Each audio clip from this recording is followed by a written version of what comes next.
Perhaps I should look into it.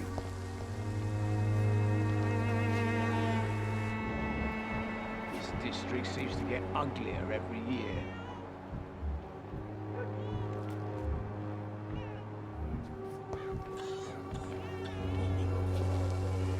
Good evening, sir.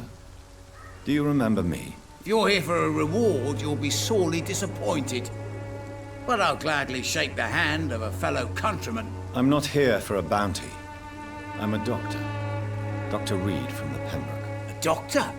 In Whitechapel? What an opportunity. My name's Bates. Cadogan Bates. Do you require assistance, Mr. Bates? Not me, but your skills could help a lot of people round here. That would help my business, because I say a live tenant's a paying tenant. I'm looking for Dorothy Crane. She's a nurse. What can you tell me about her? Dorothy Crane, bless her soul. I really should thank her someday.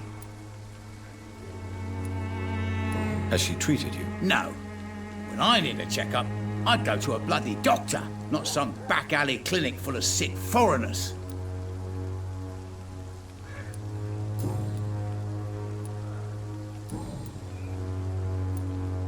It's unusual to see someone so happy around here, especially considering the current situation.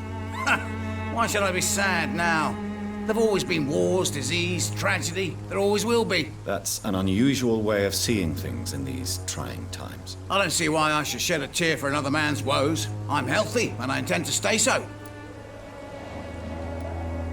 What help could I possibly be to your business? That's simple. I already get good money from all those fleeing the war. Can you imagine what they'd be willing to pay if I could offer medical assistance too? Mr. Bates, do not make me regret saving your life in this quarantine zone. I understand, Dr. Reed, you're from a good family. Don't want to get your hands dirty.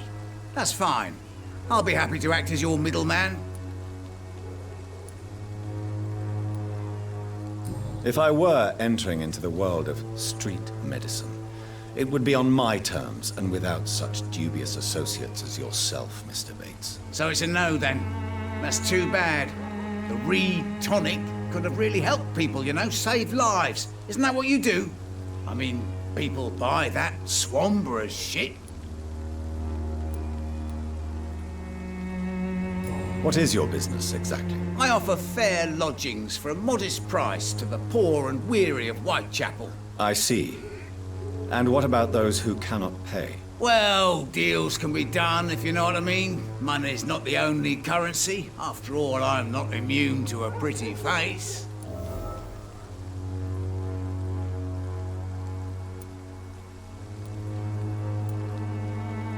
In other words, you take advantage of these poor lost souls. Begging your pardon, I thought you was a man who could appreciate the complexity of the modern world. Things ain't just black and white, you know. Tell me, what's your honest opinion of the increasing violence in London? People are just beginning to discover what we've always known. This city's rotten to the core. They just took their bloody time to wake up and notice it. What do you mean? People are acting like the violence is news. But it's always been savage down here. It just bubbles to the surface every now and again.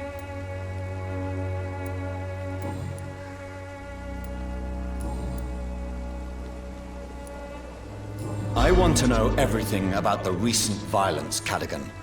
And I want the truth. Well, rent may be a bit high, and yeah, I've had to evict a few people. But that's business, isn't it?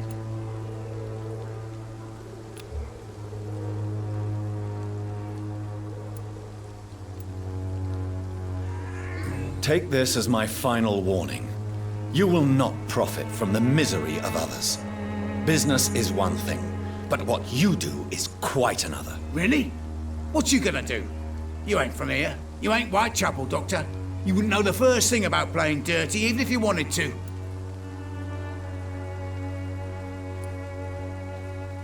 You seem to have recovered well since your attack. Do you ever think about what happened to you? Not much. It was a fucking nightmare. Savages, absolute bloody savages. Their appearance. Jesus. It made me want to puke. You'd better not come back here. I won't be around next time to save you.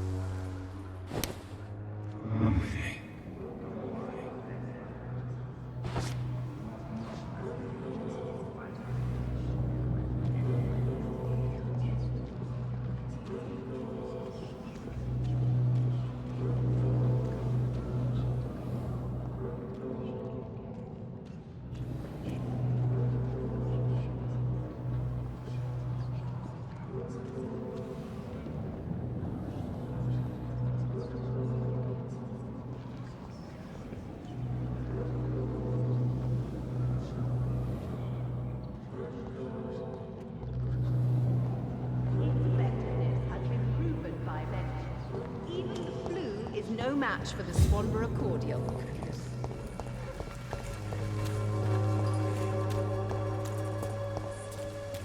I have spent my life.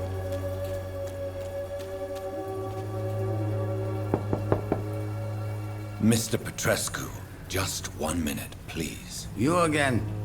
Go away. Sir, wait. Stop this nonsense. I know Nurse Crane is here. Shall we speak man to man, you and I? All right. Speak up. Don't you see we're on the same side? We fight to help the poor, sick, and abandoned. I'm nothing like you, Mr. Doctor. Yes, you are. You too believe in providing medical care without charge. You know what we have to sacrifice to make the world a better place. I have to admit your words have conviction. All right, I'll let you see Dorothea. Don't make me regret this, though.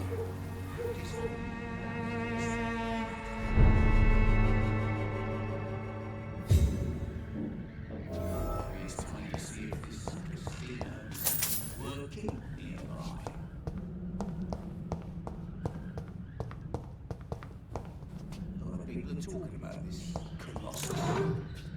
Perhaps I should look into it.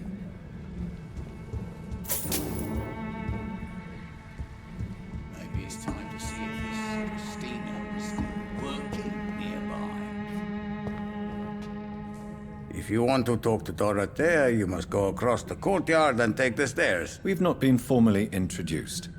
May I ask your name and occupation, sir? I am Darius Petrescu. I'm here to keep snitches and spies away from Dorothea. And I also run this little print shop. Do you need some help, Mr. Petrescu? I am very tired, but that is all. I don't need you, Doctor.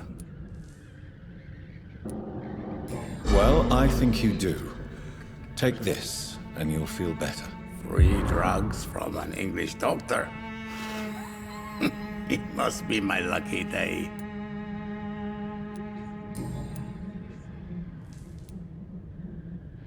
So Dorothy's real name is not Crane? Like myself and many people in this area, Dorothea is from occupied Romania.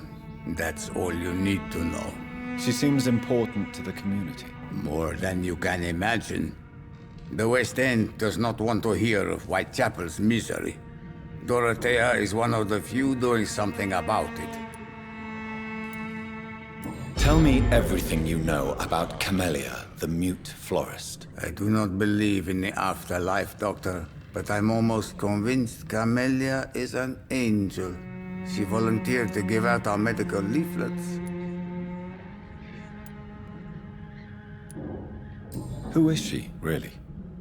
Do you know where she's from? She's not from around here, that's all we know. Camellia is not even her name. It's her favorite flower. You say she has no close family. Well, there's that awful poet who constantly follows her around like a lost puppy. A good man for sure, but a very poor writer. Are you not worried for her safety? She is as brave as she is tough, and clever too. If only I had met her when I was younger. Are you in love with Camellia, Mr. Petrescu? Don't be stupid.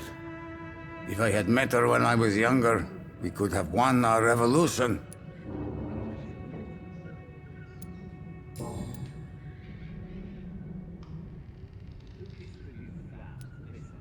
Tell me everything you know about Camellia, the mute florist. I do not believe in the afterlife, Doctor.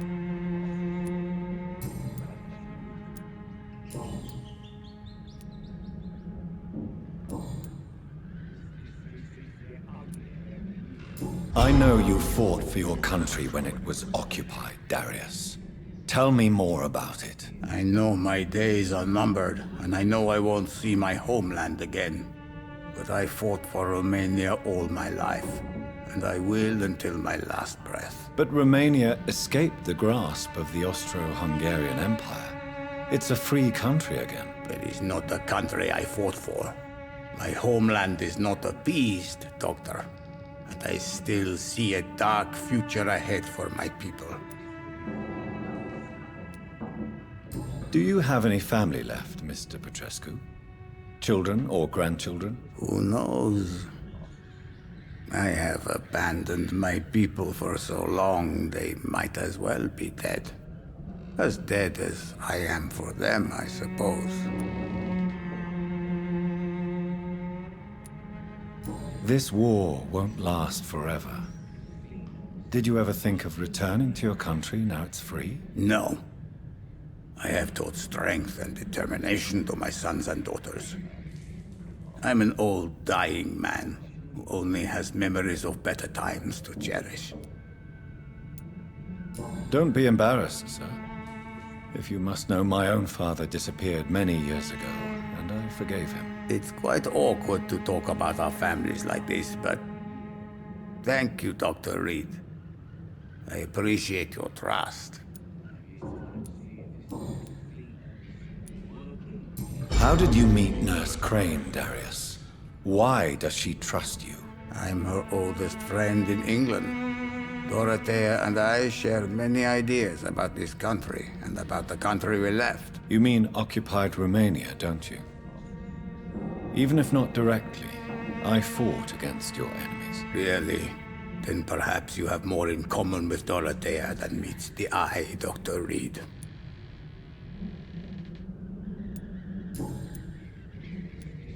Goodbye, Mr. Petrescu.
He's going into convulsions, Doctor!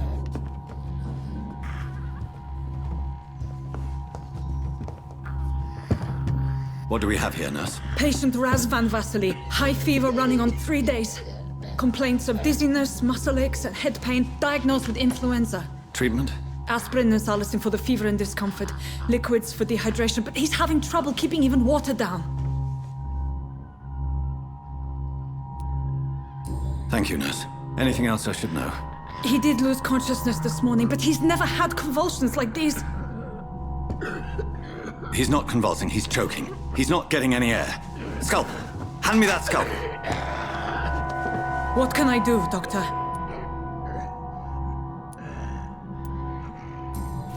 It's too dangerous to operate with these convulsions. Sedative, nurse. Do we have any anesthetics?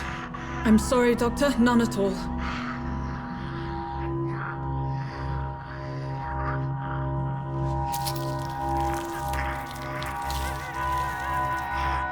I need to perform a tracheostomy.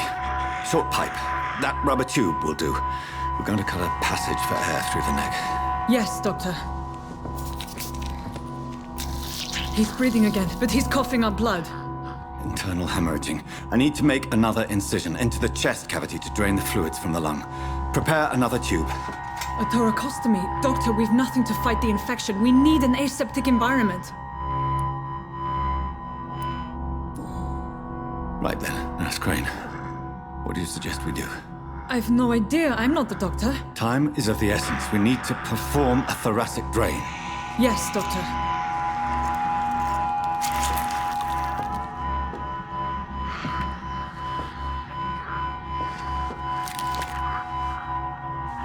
He's still bleeding, Doctor. I'm losing his pulse. The drain must have punctured the intercostal artery. There's too much blood. Are you all right, Doctor? I can't see.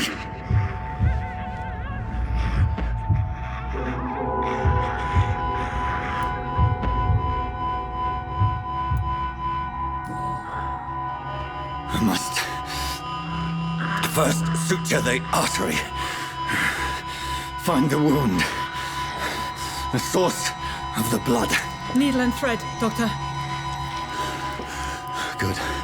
The stitches are holding. How's he doing? We're losing him. We've lost his pulse. He's dying, Doctor!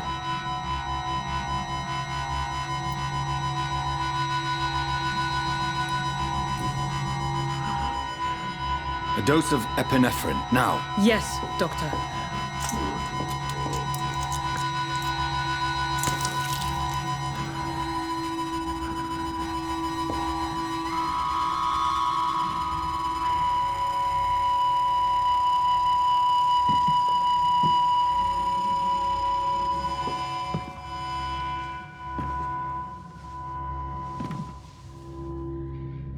We've lost the pulse.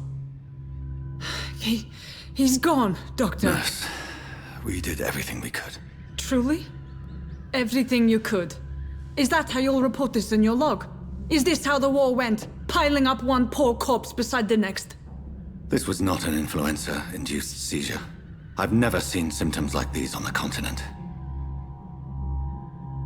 Neither have I. But the previous symptoms leading up to this attack were the same, indistinguishable from the epidemic. No. There was something more vile in these reactions. Something primitive. There have been numerous reports of mental breakdowns caused by the fever that accompanies the flu itself, Doctor. Yes, but I'd best take some samples of the blood for analysis.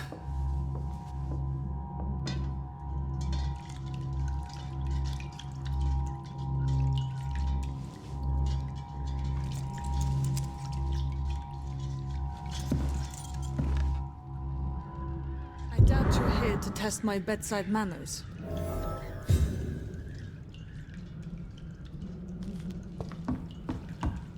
To what do I owe this courtesy?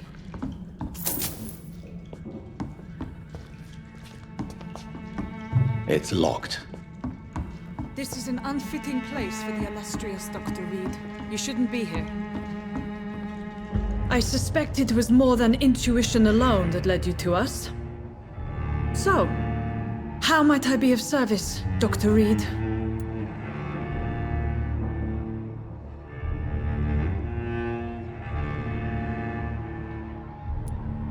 Your heart might be in the right place, but you can't carry on with this blackmail. For God's sake, Dorothy, it's extortion. It's a serious crime. Doctor, you think your warnings scare me? I've stolen and plied, blackmailed and lied, but what else am I to do? I'm all these people have.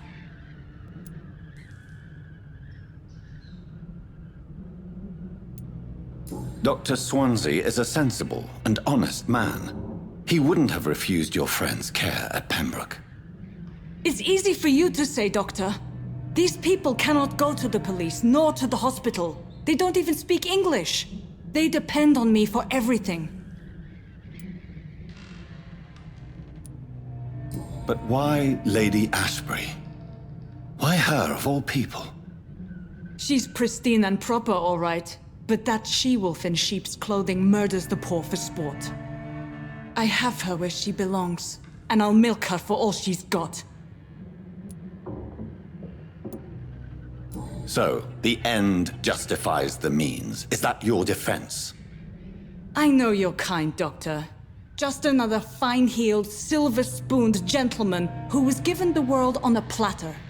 You know nothing of poverty. Nothing of the shame, the hunger, the loneliness. You've convinced me of the sincerity of your actions and their noble justifications.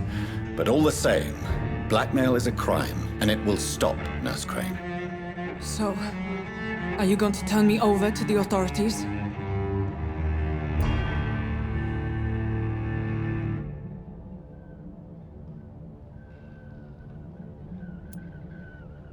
Listen very carefully, Dorothy. You will erase from your memory everything you pretend to know about Lady Ashbury and Pembroke Hospital. Let that rich bitch off the hook over my dead Nurse body. Crane, enough. Listen as if your life depended on every word. I know you've a generous heart who gives freely to those in need, but you shall walk away from the shadier streets of your business. I will never abandon... Dorothy, the discussion has come to a close. Your clandestine activities in the Resistance are over. Let it go.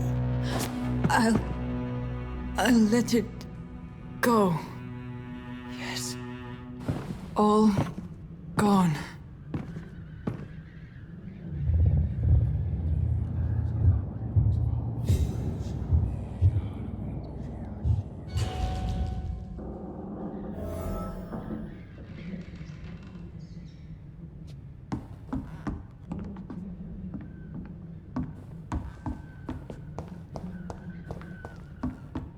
It's locked.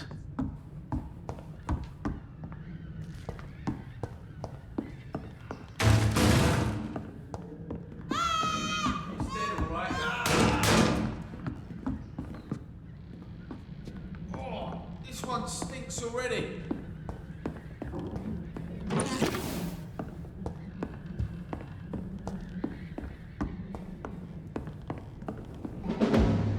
Leech spotted! Watch it! Watch it!